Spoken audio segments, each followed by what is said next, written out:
They built our world, they fought our wars, they raised families, held jobs, and contributed to our communities. Yet when it comes to the political arena, seniors and disabled individuals often find themselves relegated to the sidelines. Their voices, rich with lived experience and hard-won wisdom, are drowned out by the clamor for the young and the able-bodied. Politicians, in their pursuit of votes and power, often fall prey to a dangerous myopia. They focus on the demographics they perceive as the most influential, the most likely to win them elections. This short-sightedness comes at a cost, leaving entire segments of the population feeling unheard and undervalued. The needs and concerns of seniors and disabled individuals are not merely ignored, they are actively sidelined. This is not simply a matter of political expediency, it's a question of fundamental fairness and human dignity.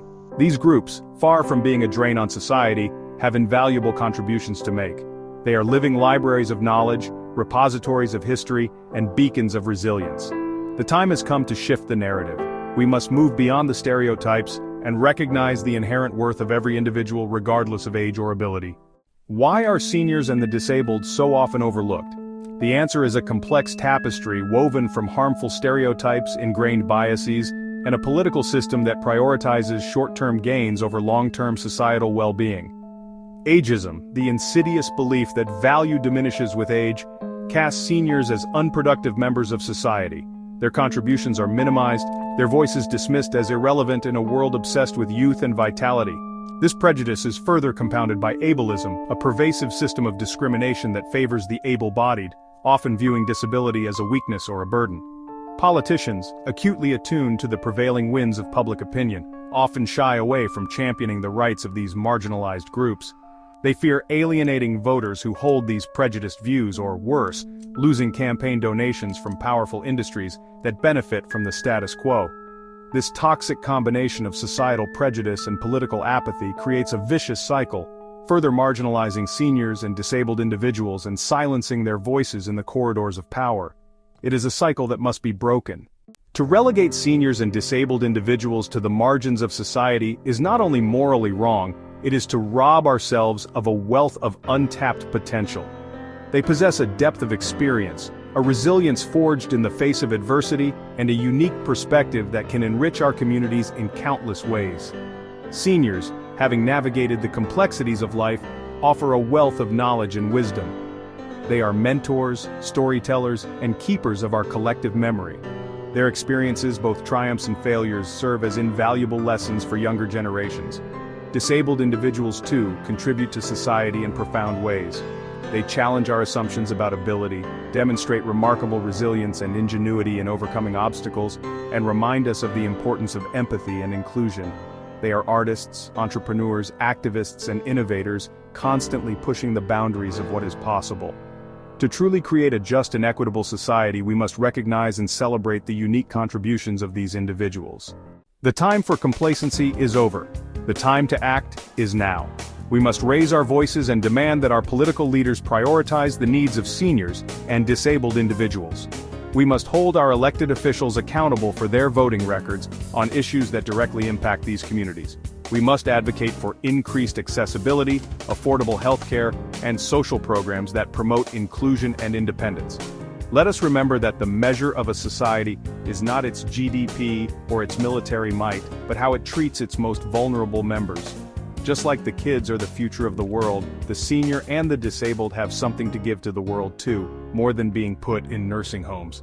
I approve this statement by Teravia D. Green.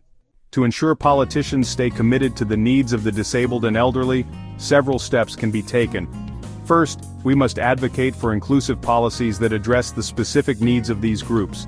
This means pushing for laws and regulations that ensure accessibility, affordable healthcare, and social programs designed to promote inclusion and independence.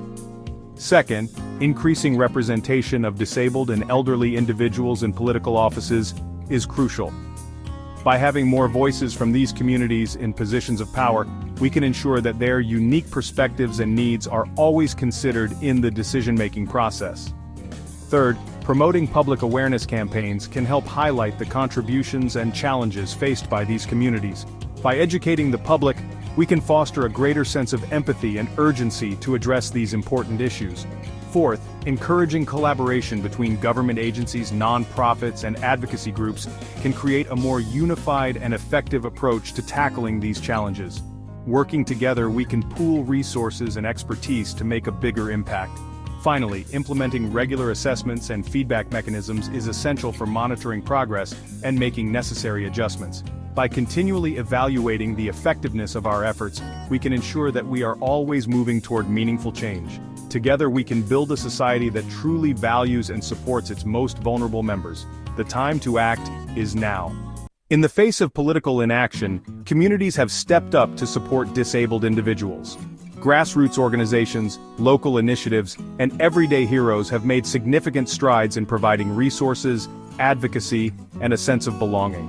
These efforts, though often underfunded and overlooked, demonstrate the power of collective action and the importance of standing up for those who are frequently marginalized. From accessible transportation solutions to inclusive educational programs, these community-driven efforts are a testament to what can be achieved when people come together for a common cause. Local community centers have transformed into hubs of support, offering everything from job training to mental health services tailored for disabled individuals. Volunteer groups have mobilized to retrofit homes, making them more accessible and safe for those with mobility challenges. In schools, teachers and parents have collaborated to create more inclusive classrooms, ensuring that every child, regardless of their abilities, has the opportunity to learn and thrive. These grassroots initiatives not only fill the gaps left by inadequate policies but also build stronger, more inclusive communities. Stories of everyday heroes like the neighbor who drives a disabled friend to medical appointments or the local business that employs people with disabilities remind us that change often starts at the community level. These acts of kindness and solidarity show that when politicians fail to act, ordinary people can and do make a difference. As we look to the future, let these examples inspire us to continue advocating for the disabled. While systemic change is essential, the power of community-driven initiatives cannot be underestimated. Together, we can create a world where everyone, regardless of their abilities, feels valued and supported. The journey is far from over, but with collective effort and unwavering determination, we can make meaningful strides toward a more inclusive society.